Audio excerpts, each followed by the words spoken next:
마태복음 18장 21절부터 35절까지입니다.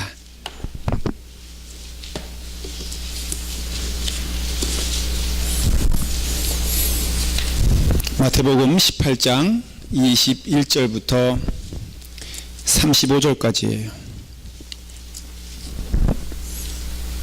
제 성경으로 신약성경 30페이지에 있습니다.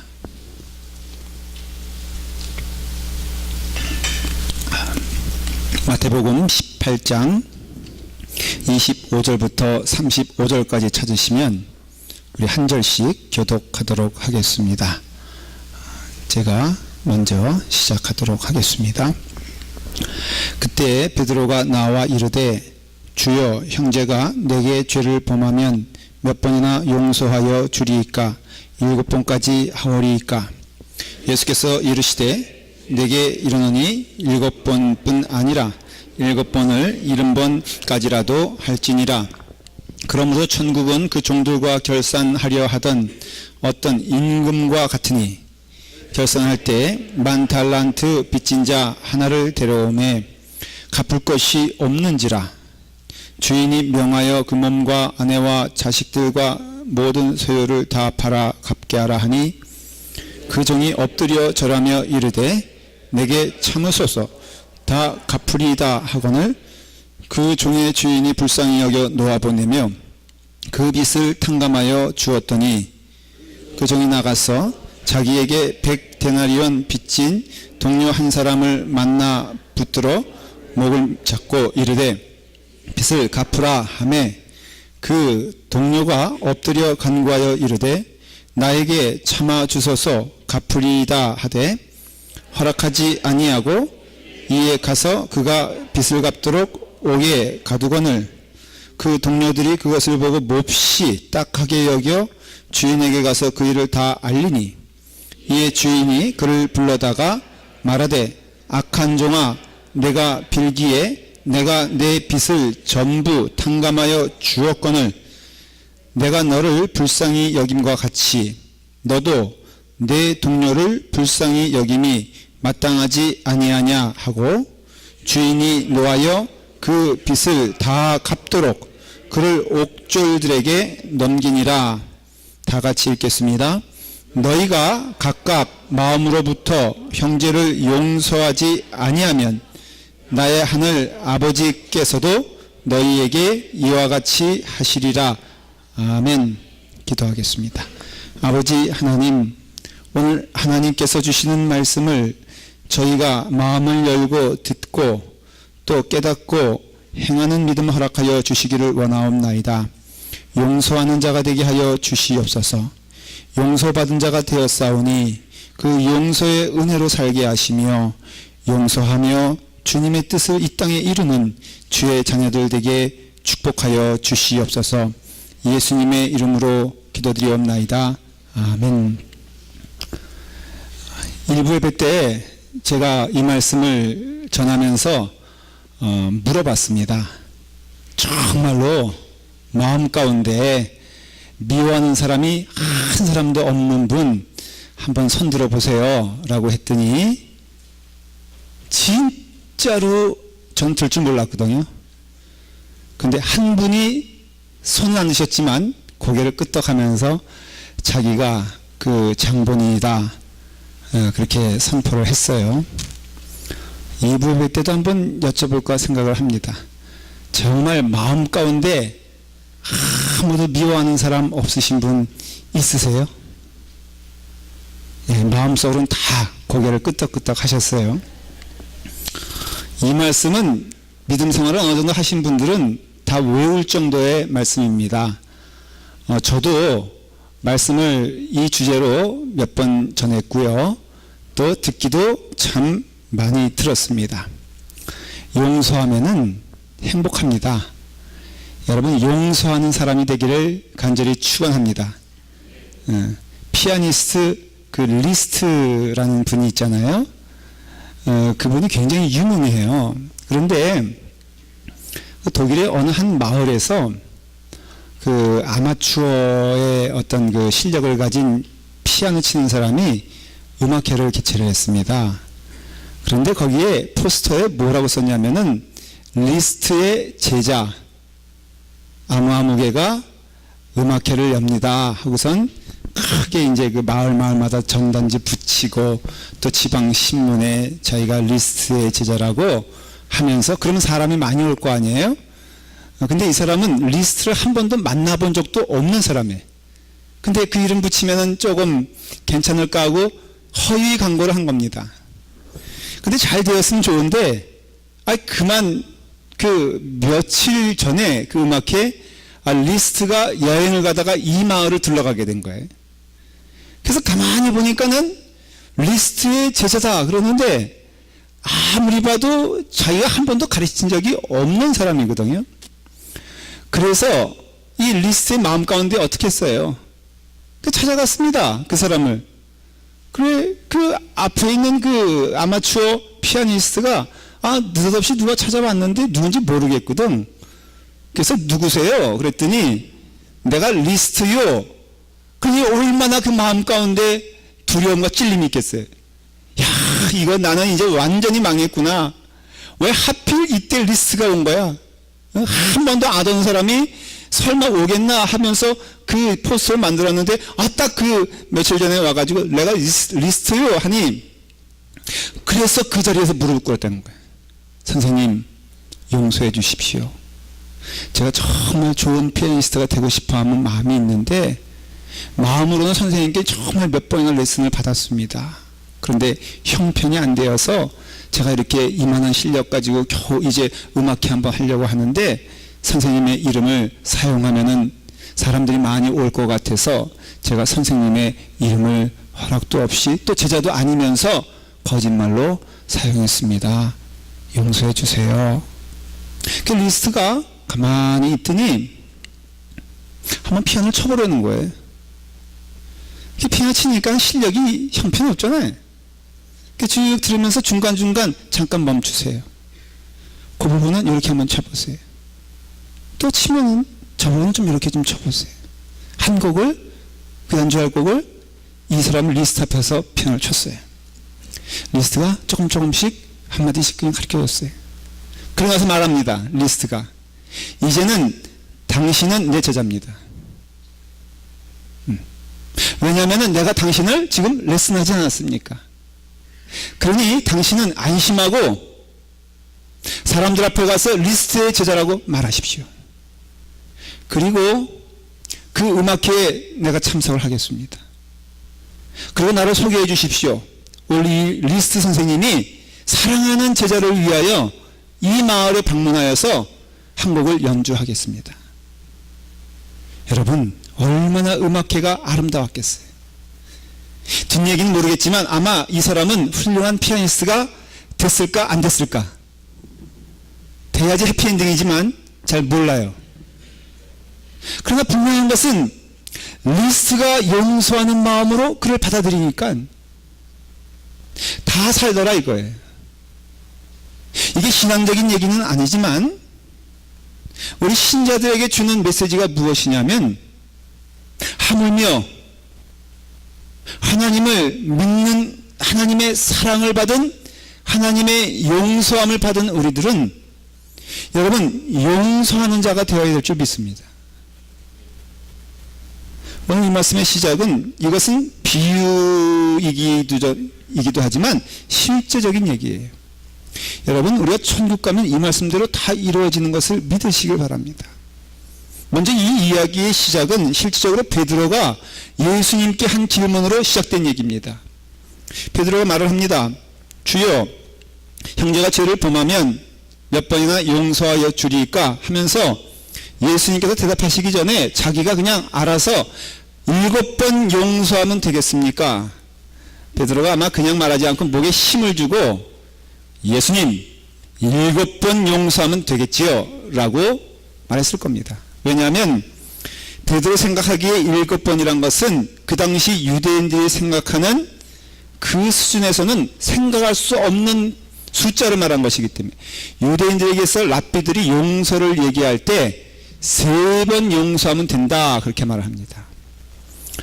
그게 일생을 통해서 3번인데 여러 사람 경험을 통해서 3번이 아니라 한 사람이 3번 내게 같은 잘못을 했을 때 3번을 용서해 주라는 것이에요. 여러분 3번도 잘 안 하죠? 저는 이 말씀을 읽으면서 또 이 준비하면서 원수는 아니지만은 어떻게 된 게 꼭 그 못된 짓을 하시는 분은 또 하더라고 보니까. 미워요 아주.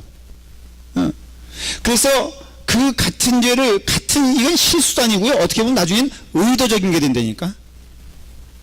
그래서 그와 같은 일을 3번 한 사람 그 이후에는 쳐다보지도 마라. 우리도 우리말에 3, 4번이라는 게 있잖아요. 딱 아주 그냥 유대민족과 우리가 딱 맞아요. 미워도 다시 한번 3번이에요. 3번. 3번 이후에는 보지 마라. 그러니까 베드로는 7번까지 한다는 것은 이거는 생각할 수 없는 숫자를 말하는 것이고, 그렇게 말을 했을 때 예수님께서 그래 너가 7번 한다니 너는 참 나의 제자다 라고 말할 줄 알았는데, 예수님께서 그 말씀하지 아니하시고 말하기를 7번뿐 아니라 7번을 70번까지라도 할지니라. 이것도 숫자 또 계산하신 분이 있어요. 70 곱하기 7이니까는 490번. 오케이. 마음속에 생각해. 너 나 한 번 내가 이제 용서했어. 2번 내가 490번까지 한다. 이게 아니라 이게 7번에 70번이란 것은 무한대 숫자에 무한대를 얘기하는 거예요. 그러니 그 예수님의 말씀은 너희가 용서하면은 용서하되 끝없이 용서하는 자가 되라. 그 이유를 제가 나중에 말씀을 드릴게요. 그러면서 하시는 비유가 바로 이 말씀이에요. 여기서 크게 숫자가 10,000달란트 빚진 자가 나오고요. 그 다음에는 100데나리온 빚진 자가 나와요. 여기서 주인공은 10,000달란트 빚진 자예요. 소위 이 사람은 믿는 자요, 용서받은 자요, 신앙인이요, 신자를 말하는 것이에요. 그래서 여러분들 마음 가운데 이 말씀은 누구에게 하는 것이다? 나에게 하는 것인데 10,000달란트 빚졌다라는 것을 먼저 생각하시고 여러분 말씀을 들으시기 바라요. 10,000달란트가 얼마냐? 제가 이거 계산하느라고 정말 힘들었어요. 1달란트는 6,000데나리온이에요. 이게 무엇이냐면은 1달란트는 한 장정이 16년 동안 먹지 않고 입지 아니하고 오직 월급을 저금을 해서 16년 동안 벌어야 될 것이 1달란트예요. 여러분들 막 1달란트, 5달란트 그러니까는 우습게 생각하시는데, 여러분 여기서 그 장정 있잖아요. 16년 동안 꼬박 일을 해서 벌 수 있는 게 1달란트예요. 그러니 1만 달란트다. 이게 빚을 냈다는 건데, 그 빚은 얼만큼이냐면은 16만 년을 16만 년을 열심히 벌어야, 또 그렇다고 그거 벌자고 16만 년 또 하지 마세요. 이게 하나님과 우리 사이의 관계라는 것이에요. 여러분, 하나님의 아들이신 예수 그리스도가 나의 죄를 대속하기 위해서 이 땅에 오셨어요. 그 값 없으면 값이 없다는 뜻이 아니라 값으로 매길 수 없다. 굳이 표현하자면은 16만 년 동안 당신이 부지런히 먹지 않고 일하여 갚을 수 있는 그 은혜를 하나님으로부터 받은 우리다라는 것이에요. 네. 그런데 이 사람이 이것을 한마디로 말하면 탕감받았잖아요. 오직 누구의 은혜로? 임금의 은혜, 하나님의 은혜로 탕감받았어요. 그냥 딱 끝났어요. 근데 너무너무 기뻐하는 마음으로 나오는데, 은혜 받아 기쁜데 딱 누가 걸린 거예요? 100데나리온 빚진 자를 만난 거예요. 내가 꼬아줬어. 그게 얼마냐? 우리 돈으로 환산하면은 한국 돈으로는 500만 원이요, 미국 돈으로는 5,000불이에요. 아니 물론 5,000불도 많다. 여러분 5,000불 오늘 누구에게 꿔주신 분들 틀림없이 있을 거예요. 그 이하 꿔주신 분들 있죠? 오늘 다 탕감해주는 역사가 있기를 간절히 축원합니다. 제가 오늘 여기서 선포할 테니까는 5,000불 이하로 교인들 간에 이렇게 왔다 갔다 하신 분들은 오늘 신년이요, 셀레브레이션이요, 축복의 날을 여기시길 간절히 축원합니다. 근데 물론 제가 이랬다 할지라도 세상적으로는 또 따질 건 따져야죠. 근데 이 백데나리온의 빚을 진 자를 보는 순간 너무나 놀라운 것은 10,000달란트 빚을 탕감받는 기쁨이 싹 사라졌다는 거예요. 근데 이 말이 너무너무 우리 가운데는 생동감 있게 들리는 게, 하나님으로부터 받은 은혜가 사람의 관계에서 틀어지면 금방 사라지는 걸 경험하지 않습니까? 예배 시간에 은혜를 풍성히 받았는데 예배 시간 이후에 사소한 것으로 그 은혜가 막 그냥 날아가 버리는 것 여러분 경험하지 않습니까? 그러니까 이 사람이 얼마나 지금 어리석은 삶을 살고 있는가를 보여주는 것이에요. 백데나리온 빚진 자를, 여기 보니까는 정말 실감난 표현을 여기 보니까는 목을 잡았다 그랬어요. 이 우리 집 말로는 뭘 잡은 거예요? 멱살 잡았죠. 연속고사 많이 보자요. 이놈의 자식 잘 만났어. 그 다음 하는 얘기, 너 오늘 죽었어. 100데나리온 갚을래 안 갚을래? 그러니 이 사람이 돈이 없는 거예요. 나 좀 없으니.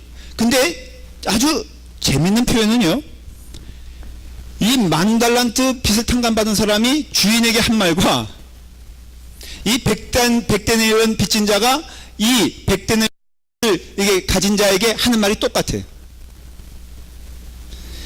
좀 탕감해달라. 그러니 안 돼 라고 하면서 옥에 가뒀다는 거예요.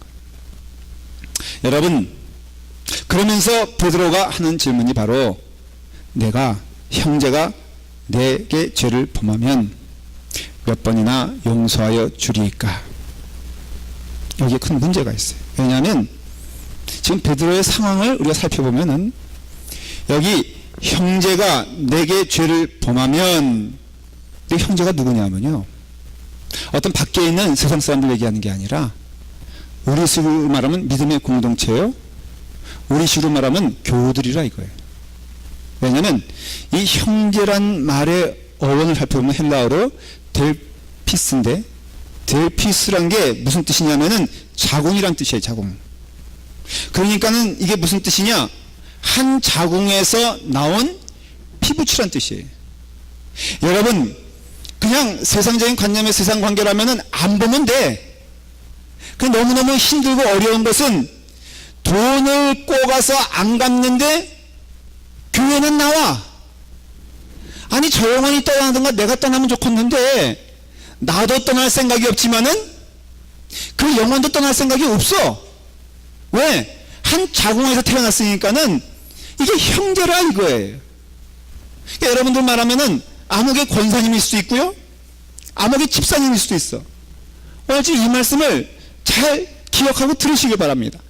그리고 그 가운데 더 교인들 가운데에도 어떻게 보면은 가까운 사람이 내게 빚진 자야. 굳이 따지자면 저 성가대에는 성가대 옆에 사람이 백데나리온 지금 빚진 자라 이거예요. 그렇기 때문에 우리가 이런 고민을 할 수밖에 없는데, 지금 가만히 살펴보니까 베드로 마음 가운데 부담스러운 게, 지금 불편한 게 있는 거예요. 아마도 제가 보기에는 가룟 유다 아니면은 마태 제자들 가운데 자기의 심기를, 자기는 누구라고 생각해? 베드로는 수제자거든. 근데 이 다른 제자들이 그 자리를 노리고서 덤비는 경우가 참 많잖아요. 야고보도 그랬고 요한도 그랬고. 그러니까 그 마음 가운데 용서를 해줘야 되는데 몇 번이나 용서해 줄까? 얼만큼 용서할까? 언제까지 용서할 것인가? 라고 하는 질문에 내가 7번 정도 하면 되지. 그런데 예수님은 아니다. 너가 정말로 참 제자요 하나님의 자녀라면은 용서하되 끝없이 용서하는 삶을 살아야 된다. 왜? 너는 지금 세상 사람이 아니요, 너는 하나님의 사람이 아니냐라는 것이에요. 하나님의 사람은 하나님과 연결될 사람이에요. 우리가 세상에 목매달아 살면은 세상과 연관된 사람이에요. 하나님과 더불어 교제하는 자면은 하나님과 연결된 자임을 알 수 있어요. 우리 믿는 자들은 이 땅에 다리를 디디고 살지만은 우리는 누구와 더불어 교제하며 누구와 더불어 동행하며 누구와 관계를 맺는 자이냐? 우리는 이 땅에 살고 있지만은 하나님으로부터 살아가는 자임을 성경은 말해요. 예수님 말하고 있는 것이. 여러분, 우리는 하나님 앞에 서게 되었을 때 어떤 자예요? 우리는 하나님 앞에 섰을 때 끝없이 용서함을 받는 자예요. 하나님께서는 우리를 원죄로부터 용서하셨을 뿐 아니라 우리의 모든 삶의 자범죄로부터 용서하시는 하나님인지 우리는 믿습니다. 여러분, 우리가 주님의 은혜로 구원받아 이 자리에 있지만은 오늘도 주님의 은혜에 힘입어 나가는 것은 우리가 죄를 짓고 우리가 오염 가운데 살고 있어도 하나님이 우리를 자녀로 삼으시는 것은 나의 능력이라든가 나의 되갚음 때문이 아니라 오직 예수 그리스도의 은혜로 살아가는 자들이니 우리는 분명히 은혜 받은 자로서 살아가는 자이고 은혜 가운데 살아가는 자들은 그 마음 가운데 늘 용서함을 받은 기쁨이 있기 때문에 그 용서함의 기쁨이 있는 자들은 여러분 용서함을 줄 수밖에 없는 제자가 된다는 것이에요. 용서함을 경험한 사람은 용서함을 줄 수 있어요. 그러니 여러분 가운데 마음이 강팍함이 있다는 것은 그 용서함의 기쁨, 하나님으로부터 주시는 그 은혜의 기쁨이 사라졌다는 것을 증거하는 것이고 빨리 더 늦기 전에 여러분 하나님의 사랑으로 돌아오신 여러분 되기를 간절히 축원합니다. 만일에 모든 것이 환경적이고 환경 때문에 내 마음이 요동되고 그렇다면요, 그것은 그 환경에 묶여있는 자임을 알 수가 있어요. 자, 여러분, 우리가 흔히 하는 말이 상대방이 놈이 되면은 나도 무엇이 됩니까? 네. 나도 놈이 되는 거예요. 내가 예를 들어서 집요하게 극단적으로 어떤 한 사람을 내가 이놈 저놈 하면서 얘기하면요, 여러분 그 사람도 나를 얘기할 때 그분 저분 얘기하지 않습니다. 그것을 듣는 순간 여러분 그 사람도 나에게 놈이 돼버리는 거예요. 그럼으로써 그 상대방에 따라서 내가 어떠한 삶을 산다? 그것은 그 상대방에게 내게 묶여있는 존재가 되는 것입니다. 저는 그래서 여러분들에게 실질적으로 이런 부탁을 드려요. 식당에서 가까운 사람과 대화할 때 여러분 말을 함부로 하지 않기를 간절히 축원합니다. 아이 말이야, 저의 이름을 부를 때는 할 수 있거든 그냥 김도민 목사님 정도면 좋겠어. 많이도 안 바래. 저도 여러분들 얘기할 때 어느 권사님, 저는 신앙의 양심으로 그렇게 말할 수 있어요. 식당에서 가끔 봐요. 때로는 어느 목회자들을 봐요. 아니 어느 평신도들을 봐요. 본의 아니게 듣는 얘기 들으면은 얼굴이 뜨거워서 식사하다가 나올 수밖에 없는 상황까지 가면은 제 마음이 아파요. 저 욕을 하는 것도 아니지만은 그러나 저 이야기를 듣는 그 교회 성도들과 목사님은 얼마나 가슴이 아플까. 무엇보다도 하나님이 기뻐하실까. 단언코 얘기하는데 여러분들의 언어가, 여러분들의 생각이 하나님이 기뻐하시지 않는 일을 한다면 결코 그 자리에는 하나님이 없습니다. 그럼으로써 우리의 삶 가운데 상대방이 그러니, 아니 여러분 상대방이 도둑질한다고 나도 도둑질하겠습니까? 너무나 이것은 말이 안 되는 얘기야. 여기 제가 누가 지갑에서요. 저도 한번 지갑을 미국에서 도둑 맞아본 적이 있어요. 예배 시간 전에 이게 자켓을 잠깐 벗고 사무실에서 가운을 갈아입고 잠깐 본당에 갔는데 세상에 저의 일거수일투족을 보시는 이는 하나님뿐이 아니고 사람들 가운데도 있더라고요. 제가 3분 정도 자리를 폈는데 제 지갑을 훔쳐갔어요. 근데 그것이 다 기록이 나오는 거야. 그래서 그 76 우리 교회 옆에 있는 데서 기름을 50불 넣었고요. 내게서 그 기름집 다시 안 가잖아. 근데 여러분 제가 훔침을 당했다고 나도 이런 손해를 봤으니 결국은 300불 손해봤어요. 그러면 저도 이제부터 뭐 표현이 격하지만은 그냥 우리 뭐 장로님 지갑 한번 300불 해가지고 저도 훔치는 사람이 될까요? 이것이 어떻게 보면 세상적인 면에서는 정의예요. 나도 그만큼 당했으니 너도 당해봐라. 그런데 결국은요, 우리를 상대하시는 분은 하나님이시고 우리가 대면하는 분은 하나님이세요. 그러니까 우리는 그 세상 사람들 가운데 그렇게 묻혀가면은 그냥 상대방에 의해서 내가 결정되는 거예요. 상대방이 나를 욕하면 나도 욕하는 사람이 되는 거고 거꾸로. 왜 그것이 세상의 방법입니까? 상대방이 나의 것을 훔치면요, 나도 훔쳐요. 제가 군대에 있을 때 이런 두려움을, 이런 경험을 많이 했어요. 군대는 자기 물건이 없어요. 그냥 내 앞에 있으면은 내 물건이에요. 근데 꼭 어때요? 잊어먹는 무리들이 있다 이거예요. 아니, 저는 야삽 훔쳐가고 뭐 철모 훔쳐가는 건 이해가 돼. 근데 왜 속옷을 훔쳐가는 거야 대체? 그래가지고 그 속옷 꼭 지키는 당번이 군대에는 있습니다. 왜냐하면 어느 게으른 인간이니까 한 명은 있기 마련이잖아요. 그럼 빨아서 써야지. 근데 빤 것은 좋아하고 빨기는 싫어하는 종족이 있다는 거예요. 그러니까 자기 거 다 그냥 이리저리 그냥 한 일주일 뭐 한 달이고 있다가 그거 버리고 나면은 입을 게 없잖아요. 그러면 호심탐탐 노리는 게 그것도 새 속옷도 아니야. 누들누들해진 거 있잖아요. 빨려만 있으면 그냥 가져오는 사람들이 생겨.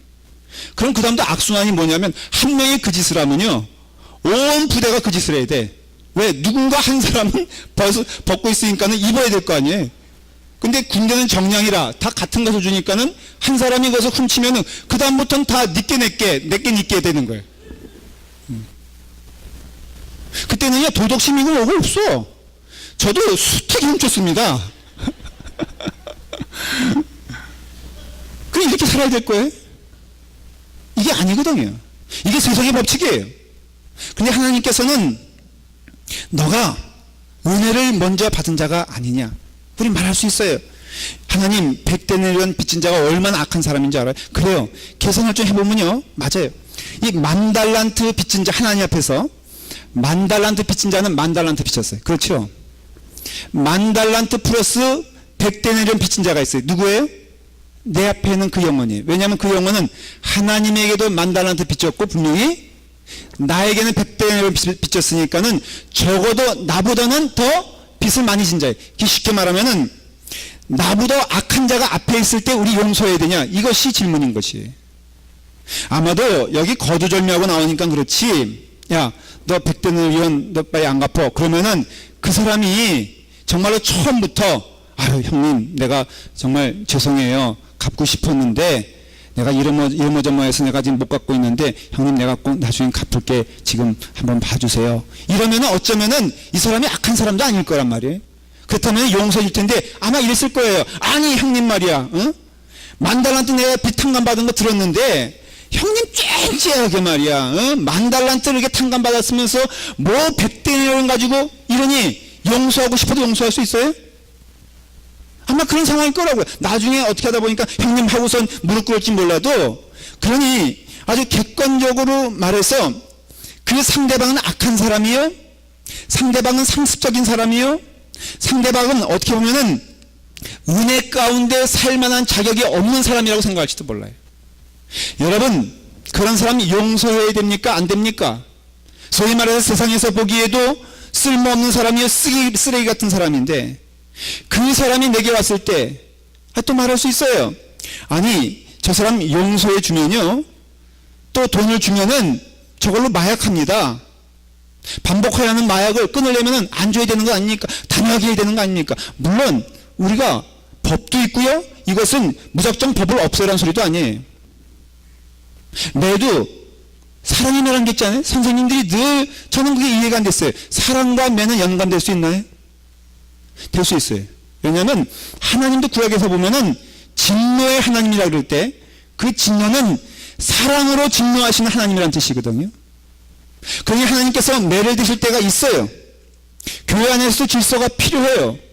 그러나 오늘 중요한 것은 우리의 마음의 상태를 얘기하는 것이 눈에 보이는 것으로는 변명할 수 있고 눈에 보이는 것은 우리가 마음 가운데 위로할 수 있지만은 35절에 보면은 너희가 각각 마음으로부터 형제를 용서하지 아니하면 이 말씀이 무엇인가는 우리는 알아요. 영적으로.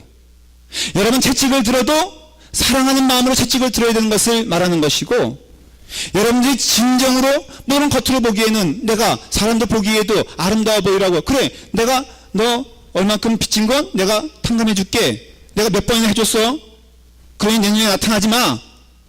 여러분 이건 마음속에 이미 그가 용서하지 않은 것만 알 수 있기 때문에 그 사람은 겉으로 보기에는 빚을 탕감해 줬어도 마음속으로는 탕감해 준 게 아니에요. 하나님의 카운트에는, 하나님의 계산법에는 이 사람은 아직도 그 마음 가운데 용서하지 않는 마음이 있다는 것을 말해주는 거예요. 그럼으로써 우리가 아주 용서해야 되는 이유는요, 하나님과의 관계에 있어서 용서하지 않는 자는 하나님과의 관계가 끊어지기 때문에 용서해야 돼요. 여러분, 하나님과 더불어 온전한 관계를 누리면서 남을 미워하고 원망하는 마음을 동시에 가질 수 있다는 것은 우리의 변명일 뿐, 우리 마음 가운데 용서하지 아니하고 우리 마음 가운데 원망하는 마음이 있고 우리 마음 가운데 분노의 마음이 있다면은 반드시 하나님은 그 사람 앞에 침묵하고 대화하지 아니하고 떠나신 것을 볼 수가 있어요. 용서하지 않으면요, 마음이 더러워집니다. 누구의 마음이 더러워져요? 내 마음이 더러워집니다. 용서하지 않으면 사탄이 틈을 타서 들어옵니다. 상대방의 마음에 들어오는 줄 아세요? 내 마음에 들어옵니다. 아니, 나는 아무리 옳아도, 내가 아무리 선해도, 내가 공정해도, 여러분, 내 마음 가운데 용서하지 않은 마음이 있으면 사탄이 누구 마음에 들어오느냐? 내 마음에 들어온다는 것이. 용서하지 않으면 주님과 멀어지고요, 용서하지 않으면 주님을 닮아갈 수가 없고요, 용서하지 않으면 관계가 회복되지 않습니다. 누구와의 관계가? 하나님과의 관계가.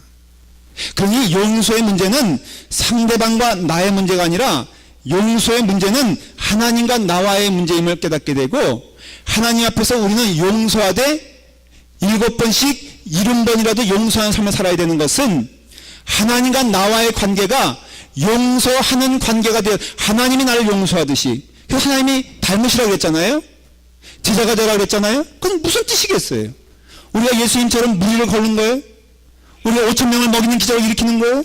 그게 아니라 그 삶의 모습에서 하나님이 우리를 용서하신 것 같이, 그 말씀하시잖아요.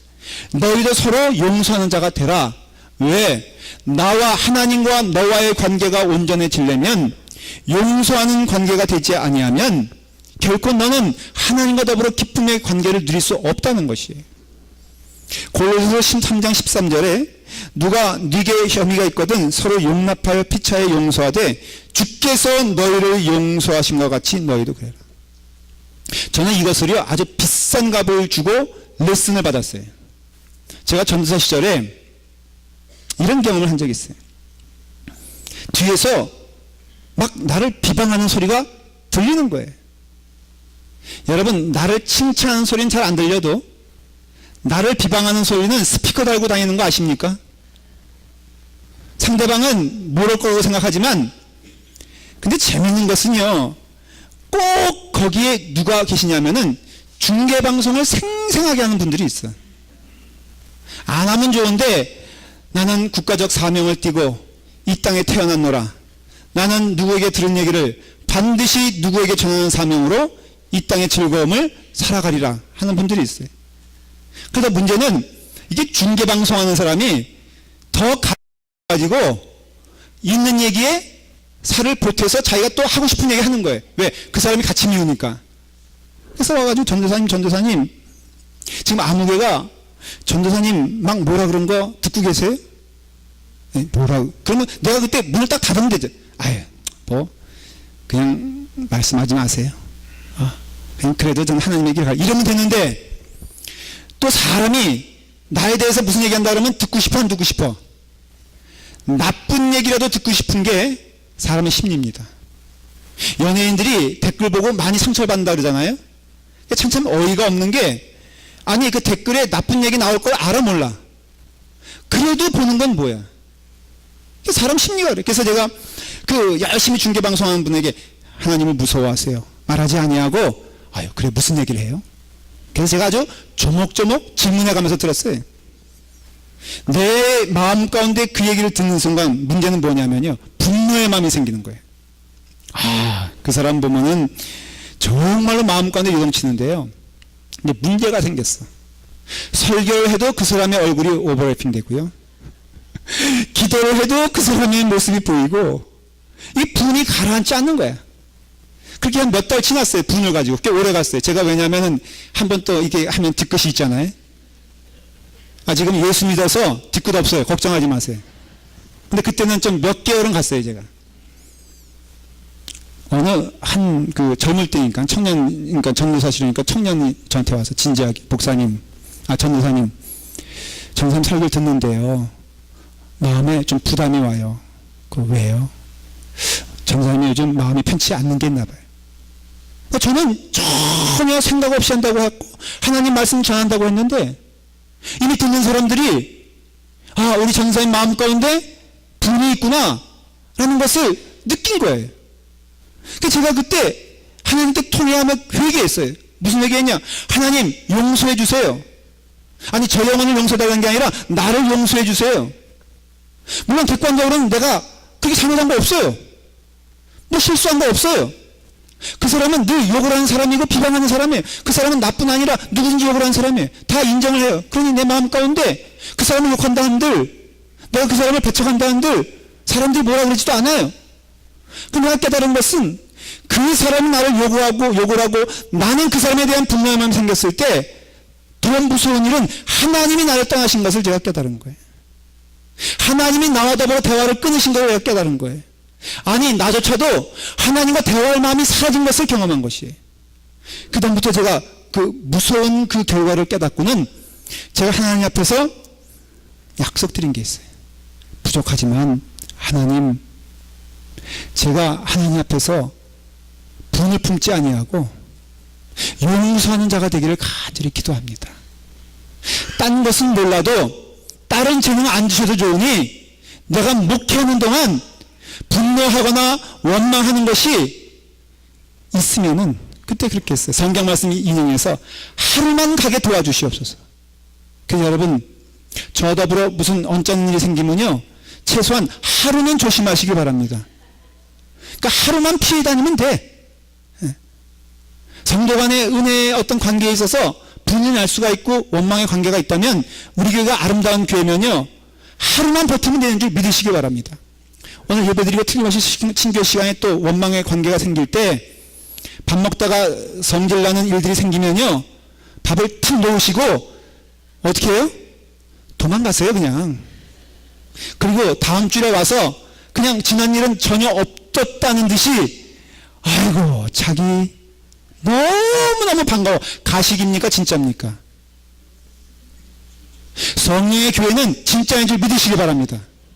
저 영혼 지난주에 내 마음을 그렇게 후려놓고선 오늘 와서 웃으며 대 이게 아니라 그래 당신은 하나 부족한 자니 분을 품어도 하루를 품고, 이런 속담이 있어요. 선을 악으로 갚는 것은 악마가 하는 일이고 악을 악으로 갚는 것은 인간들이 하는 일이요 악을 선으로 갚는 일은 하나님이 하시는 일이다 그랬어요. 그러니까 우리는 하나님의 자녀로서 어떤 삶을 살아야 되냐? 악을 선으로 갚고 그래서 서로 인자하게 하며 불쌍히 여기며 서로 용서하기를 하나님이 그리스도 안에서 너희를 용서하신 것 같이 하라고 에베소에 말하고 있잖아요. 우리가 상대방으로부터 용서를 받았기에 내가 용서해 주는 것은요 세상 사람들도 그렇게 해요. 악은 악으로 선은 선으로, 이건 세상 사람들이 하는 법칙이에요. 그러나 우리는 누구로부터 은혜를 받은 자예요? 하나님으로부터. 얼마나? 10,000달란트. 얼마라겠습니까? 여러분 16만 년 여러분들이 뼈 빠지게 일을 해서 갚아야 될 그것을 하나님이 오직 예수 그리스도의 은혜로 여러분들을 구원시켜 주시고 하나님의 자녀로 삼아 주셨다면은 그 은혜의 감격으로 살아가는 게 너무나 당연한 일 아니겠어요? 하나님과 더불어 교제할 때 그 은혜가 우리 가운데 임하게 될 것을 믿습니다. 마지막으로 더 우리에게 이 말씀이 도전이 되는 것은, 만일 은혜 받은 자들이 용서하지 아니하고 그 은혜를 넘어서 심판하기 시작하면은 하나님으로부터 심판받는 것을 깨달으시기 바랍니다. 여러분 우리가 구원받을 때 그 구원이 영원은 아닌 것임을 성경은 말하고 있어요. 여러분 우리가 구원받은 자라도 우리가 구원받은 자답게 살지 않으면은 마지막 심판날에 하나님은 반드시 그것에 대하여 심판하고 하나님께서 벌 주신다라고 성경에 기록되어 있고, 오늘 말씀을 보세요. 35절에 너희가 각각 마음으로부터 형제를 용서하지 아니하면, 그 다음 말씀이 뭐예요? 나의 하늘 아버지께서도 너희에게 이와 같이 하시리라. 아니 하나님, 제가 언제 하나님을 미워했으며 언제 제가 하나님께 분노했으며 제가 언제 하나님께 원망했습니까? 라고 할 때 하나님은 한 자궁 안에서 태어난 너희들, 한 믿음 안에서 태어난 너희들이 서로 미워하면 그것은 누굴 미워하는 것이다? 나를 미워하는 것이요, 너가 누구를 비방하면은 나를 비방하는 것이고, 너가 누구를 분노하면은 나에 대해서 분노하는 것이라고 하나님께서 말씀하시는데, 우리가 아무리 하나님 비방할 사람을 비방한 것이에요. 하나님 원망할 사람을 원망한 것이에요. 저는요, 저 사람은요 도저히 용서가 안 될 사람인 거예요. 포기해야 되는 사람이에요. 하나님은 말씀하십니다. 비판치 말라. 너희가 그러면 비판받지 않을 것이고, 정죄하지 말라. 그리하면 너희가 정죄를 받지 아니할 것이요, 용서하라. 그러면 너희가 용서를 받을 것이다. 하지 말라는 것은 하지 말고 하라는 것을 하는 것이 신자의 삶이라면, 비판하거나 원망하거나 정죄하지 말고 용서하는 사람 되면은 우리는 또 그 은혜로 또 용서를 받으며 하나님의 은혜 가운데 살아감을 말할 수가 있어요. 야고보서에 뭐라고 되어 있느냐? 형제들아, 서로 원망하지 말라. 그리하여야 심판을 면하리라. 보라, 심판자가 문 밖에 서 있느니라. 여러분들 인생이 얼마 남아있는지 모르지만 우리의 삶은 유한한 존재예요. 언젠가는 하나님의 부름받는 자들입니다. 여러분들이 용서하지 않고 살고 있다면 그 시간은 하나님을 적대하며 살아가는 존재들인 것입니다. 사람에 대하여 하는 일을 하나님은 우리를 관심 있게 보시고, 우리 가운데 주님의 은혜 가운데, 주님의 축복 가운데 거하기 원하는 삶은 용서하되 7번씩 70번이라도 용서하는 그런 삶을 사십시오. 주기도문에 뭐라고 되어 있습니까? 뭐라고 되어 있죠? 네? 우리의 죄를 감사해요. 제가 주기도문도 잊어먹는 큰 죄이냐? 죄 지은 자를 사하여 준 것 같이 우리의 죄를 사하여. 저는 이 주기도문을 처음 접할 때 의아했어요. 이거는 우리의 생각으로는 맞질 않아. 왜냐하면 하나님이 우리에게 용서하는 힘으로 우리가 용서하고, 하나님이 용서하신 것처럼 우리가 용서하려면 이해가 됐는데, 우리가 용서하면 하나님이 용서해 주겠다? 이것은 구원받은 자의 삶을 말하는 것이에요. 구원받기 전의 삶을 말하는 것이 아니라, 너희가 하나님의 은혜로 구원받았느냐? 그러면 이제는 구원받은 자로서 삶을 용서의 삶으로 이끌어가면은 하나님이 그 용서한 삶을 기뻐하시며 받아주시며, 그 용서함을 통하여 나도 너를 용서해 주리라. 다시 말하면 심판의 때에 너희가 그 용서하지 못한 것으로 심판받는 것을 두려워하며 오늘도 부지런히 용서하며 살아가는 삶을 살 때에 하나님도 너희를 용서하리라고 약속하신 말씀을 믿고, 오늘 이 말씀 가운데 한 영혼도 낙오됨 없이, 그 마음의 분노 없이, 그 마음의 원망 없이, 원수 없이 주의 은혜 가운데 하나님과 대면하여 축복받는 인생 되기를 간절히 축원합니다. 기도하겠습니다. 아버지 하나님, 우리가 우리의 형제를 용서하는 것 같이 하나님은 이미 우리를 용서하시고 우리를 사랑하시는 것을 믿습니다. 마지막 심판날에 후회하지 않는 자가 되게 하여 주시옵소서. 오늘 우리에게 귀한 시간을 허락해 주시고, 우리에게 하루를, 우리에게 한 달을, 우리에게 1년을, 우리의 인생을 허락하여 주셨는데, 하나님의 뜻을 따라 용서하며 사랑을 나누며 주님의 은혜를 나누며 살아가는 믿음의 자녀 되게 하여 주시옵소서. 예수님의 이름으로 기도드리옵나이다. 아멘.